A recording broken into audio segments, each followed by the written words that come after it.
Alrighty-o. We are going to go over filling out an FLHA. So an FLHA is a form that you will fill out at the start of every workday. It's your field level hazard assessment. So on your phone or on your tablet, I guess, you will have the Cube app. So you'll go into that, and on your home page, you will have all your different types of forms.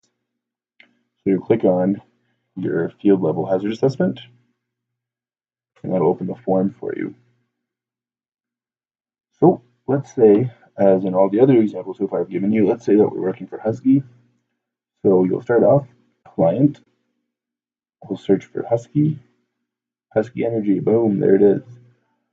Region, the region we're working out of is Lloydminster, and subregion will be Furness, which is the region just south of Lloyd. Job number is 1073, so we'll click on that.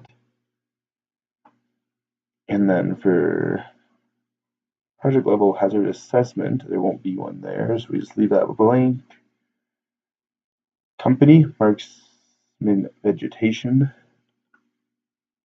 and date and time, right now. Project level hazard assessment, FLHA, exists and has been reviewed and is understood by all employees. Say yes. Formal job hazard assessments, JHAs, exist, are readily available, have been reviewed for the scheduled work and understood by all employees. So you will say yes. These are all available under HS&E on the on Dropbox on the tablets. Have all employees conducted a pre-use or pre-trip inspection on equipment that will be used for scheduled work? So you will select yes, and that is another thing that you will fill out on the cube, which you will do as soon as you get to your trucks in the morning. Okay, so now we get to site-specific hazards. So we click on hazard, and we will select a bunch from the list. So we can say environmental spray drift. So if it's a day when it is going to get a bit windy later on in the afternoon, we might, spray drift might be one that we would use for an example. Description, so we will say possibility of high winds later on today.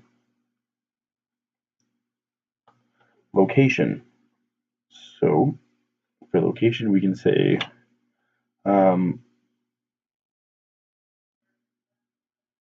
located in field will be an issue close to berms. Close to berms. Okay. Controls discussed. Once wind picks up, turn down pressure on hoses.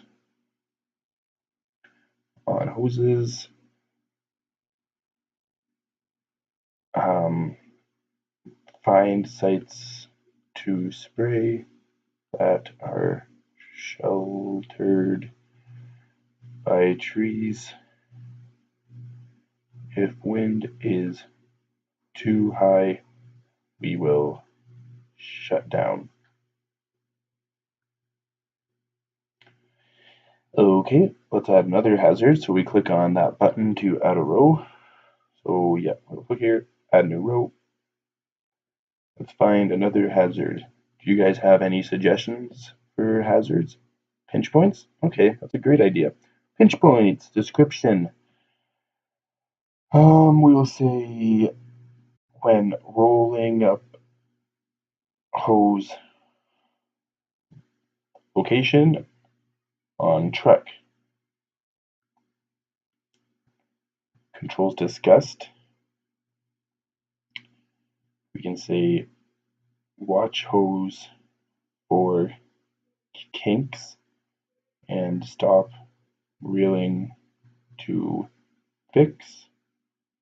Reel at a slow, comfortable pace. Okay, let's add another hazard. Let's see what else we got here. Okay, we can go with miscommunication, description, stay in touch with supervisor and other members spraying in the same field. Location, you can say Husky Furnace Field.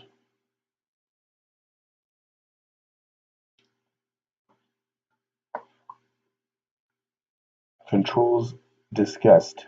So we'll use this as an example if you're working by yourself or spraying by yourself that day. We have a policy where you have to, I want to say it's 2 hours. Every 2 hours, you have to be in touch with your supervisor so that they know that you're doing okay. Everything's going fine in your day so far.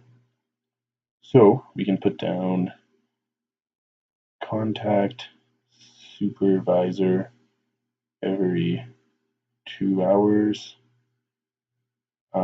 If there's other people that are out in the field as well that are spraying and you're just spraying by yourself, you can also put down stay in touch with other crew members so that we know not to overlap.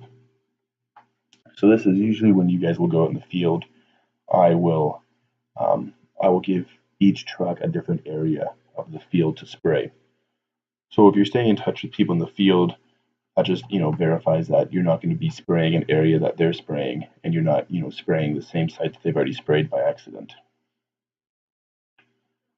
So get 3 down. We'll just leave it at 3 for now. Okay, so are H2S monitors required? Yes, they are always required when you are out spraying in the field. Row number 1, worker and supervisor. We'll say it's a donus para. And on your H2S monitors, there will be a number on them that we use. And we usually just use the last 4 digits of the number. So we'll say this number is 0319. We bump test the monitors with a canister of gas every morning to make sure that they are working and functional. So we will say yes, it passed the bump test. And we'll add another row for his truck partner. And we will say that he was working with Bryce that day. And we'll say Bryce monitor's number was 0318 because I am very creative. Pump test passed, yes. Supervisor, so if I'm your supervisor that day, you put myself down, or if you're working at a point for Cam, you put Cam down. So put down your supervisor's name, FLHA complete and ready for FLHA complete and ready for approval. You betcha. And as well, on the very bottom here, we have this section titled Names on FLHA. So again, what you'll do here is you'll just click on it, and you'll just put in you'll put in your names again. So Adonis and Bryce. Where are you at, Bryce? Excuse me, Bryce. There he is, Bryce. So the reason that we have our names on here twice is for H2S over here. It asks you, are H2S monitors required? And when you say yes, it gives you a name, it gives you a section to put your names. However, if H2S monitors are not required, then you don't have anywhere to put your names down. So there's going to be lots of times where, if you're at the shop rinsing out bottles in the backyard, you don't need an H2S monitor, but you're still working, so you still have to fill an FLHA in the morning before you start to work. So in an instance like that, then then at the very bottom you can just insert your name so that they're on the FLHA. So once you have everything filled out, you would scroll to the very bottom. It comes up and everything looks filled in. So then you just click the arrow in the very top right and it will send it in.